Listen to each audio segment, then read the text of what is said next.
জুলাই গণ অভ্যুত্থানের সময় সংঘটিত মানবতাবিরোধী অপরাধের মামলায় মৃত্যুদণ্ডপ্রাপ্ত পলাতক স্বরাষ্ট্রমন্ত্রী আসাদুজ্জামান খান কামালকে প্রত্যর্পণের জন্য ভারত সরকারকে আনুষ্ঠানিক অনুরোধ জানিয়েছে বাংলাদেশ।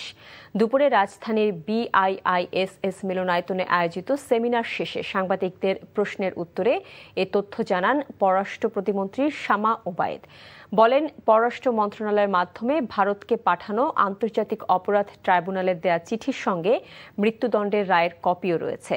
কূটনৈতিক রীতি, প্রটোকল এবং প্রত্যর্পণ চুক্তি অনুযায়ী শেখ হাসিনা সহ অন্য পলাতক আসামিদের ক্ষেত্রেও একই প্রক্রিয়ায় বিচারের আওতায় আনা হবে বলে জানান শামা ওবায়েদ।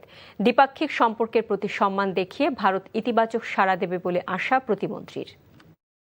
আসাদুজ্জামান খান বাংলাদেশের আইনে ওনার বিচার হয়েছে এবং উনি যেহেতু পলাতক আসামি, ওনাকে ফিরিয়ে আনার জন্য আমরা যে চিঠিটা দেওয়ার প্রয়োজন সেটাই আমরা দিয়েছি এবং এটা আমরা বারবার বলেছি আগেও যে কূটনৈতিক যে কূটনীতিতে যেই নর্মস আছে, যেই প্রোটোকল আছে, সেই প্রোটোকল অনুযায়ী আমরা এক্সট্রাডিশন ট্রিটির অনুযায়ী আসাদুজ্জামান কামালকে দেশে ফিরিয়ে এনে ওনার বিচারও সম্পন্ন করা হবে, ঠিক যেভাবে শেখ হাসিনা সহ অন্যান্য আসামিদের বিচার হবে।